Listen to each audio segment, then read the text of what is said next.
इंदौर जिले की महू तहसील के ग्राम बजरंगपुरा में गत दिवस दलित व्यक्ति 95 वर्षीय नानूराम चौहान का आकस्मिक निधन हो गया था, जिनका शव 2 दिन तक घर में पड़ा रहा क्योंकि लगातार बारिश होने के कारण शव का अंतिम संस्कार नहीं किया जा सकता था।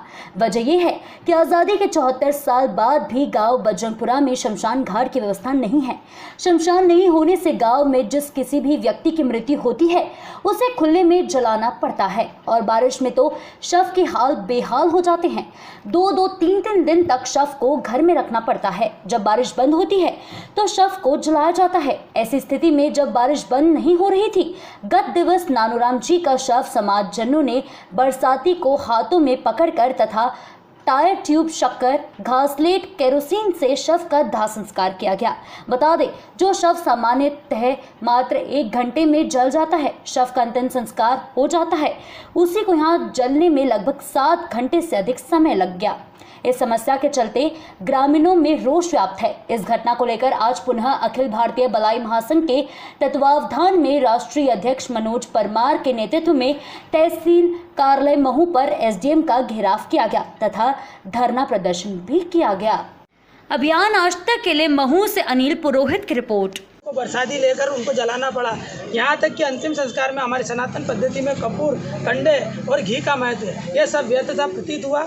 हमने शव का संस्कार जो है अंतिम संस्कार टायर ट्यूब, केरोसिन, घासलेट इससे किया। हमें बहुत दुख हुआ और पूरे दलित समाज में इस बात को लेकर रोष है। आज़ादी के 74 वर्ष बाद भी दलित समाज खुले में जल रहा है। उनके लिए अंतिम संस्कार के लिए कोई शमशान घाट नहीं है। हमारे लोगों को अन्यत्र गाँव में भी ऐसे अधिकांश करीबन 75% ऐसे गाँव है जहाँ पर हमारे दलित लोगों को शमशानों में जलने नहीं दिया जाता। ऐसे अंचलों में स्थिति होती है।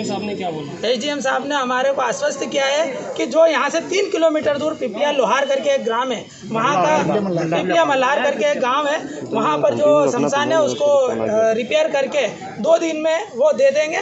और इस मामले को जो है थोड़ा सा समय उन्होंने मांगा है, चूँकि इस ज़मीन पर वहाँ पर जो शासकीय भूमि है उस पर स्टे चल रहा है, कोर्ट में प्रकरण चल रहा है, उसके लिए उन्होंने हमसे समय मांगा है। किंतु वर्तमान में 2 दिन के भीतर पुराने एक शमशान को वहाँ से बजरंगपुरा से जो 3 किलोमीटर की दूरी पर है उसको रिपेयर करके देंगे। साथ ही हमने कौटी, चैनपुरा और अम्बाड़ा करके जो गांव है यहाँ पर भी जो हमारे दलित लोगों के लिए जलने की कोई व्यवस्था नहीं है। पुराना भी ज्ञापन दिया हुआ था 3 मार्च 2019 को यहीं पर हमने पूर्व एसडीएम साहब को भी दिया था, लोकेश कुमार जाटव जी को भी दिया था, जो पूर्व कलेक्टर उस समय तत्कालीन विधायक हमारी उषा दीदी थी, हमने उनको भी ज्ञापन दिया था। इन सब ने हमें 8 दिन का आश्वासन दिया था। लाना चाहता हूँ 3 मार्च 2019 को भी ऐसी ही पीड़ा हमारे सामाजिक व्यक्ति के साथ हुई थी।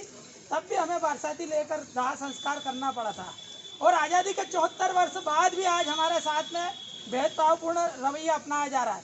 52 लाख रुपए पारित हो चुके हैं, आवंटित हो चुके हैं ग्राम पंचायत पिकदम्बर को, सामुदायिक भवन के लिए, आंगनबाड़ी के लिए तथा शमशान भूमि के लिए। किंतु तीनों में से कोई भी कार्य इसलिए नहीं हुआ क्योंकि संपूर्ण गांव जो है दलित समाज का बसा हुआ है, ऐसा हमें प्रतीत होता है। क्योंकि अभी तक हमारे साथ में इस तरह का भेदभाव हुआ, हमारे लोगों को जलने के लिए स्थान नहीं मिल रहा है।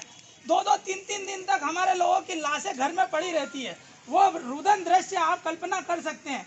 महोदय, आज अखिल भारतीय बलाई महासंघ के तत्वाधान में हम सभी समाजजन आपसे रिक्वेस्ट करने आए, निवेदन करने आए, आग्रह करने आए कि इंदौर जिले की महू तहसील के ग्राम बजरंगपुरा में जो गत दिवस 95 वर्षीय नानूराम जी चौहान का आकस्मिक निधन हो गया था, जिनका शव 2 दिन तक घर में पड़ा रहा महोदय, क्योंकि लगातार बारिश होने के कारण अंतिम संस्कार की कोई व्यवस्था वहाँ पर नहीं है। शमशान नहीं होने से गाँव में जिस किसी की भी व्यक्ति की मृत्यु होती है खुले में हमें जलाना पड़ता है। बारिश में तो शव के हाल बेहाल हो जाते हैं। 2-2, 3-3 दिन तक शव को घर में रखना पड़ता है। जब बारिश बंद होती है तो शव को जलाया जाता है। ऐसी स्थिति में जब बारिश बंद नहीं हो रही थी तो परसों के दिन गत दिवस नानूराम जी का शव समाजजनों ने बरसाती को त्रिपाल को हाथ में रखकर टायर और ट्यूब से महोदय, जबकि हमारे हिंदू परंपरा में, सनातन पद्धति में यह विचारधारा और यह मानना भी है, यह परंपरा भी है कि कपूर और कंडे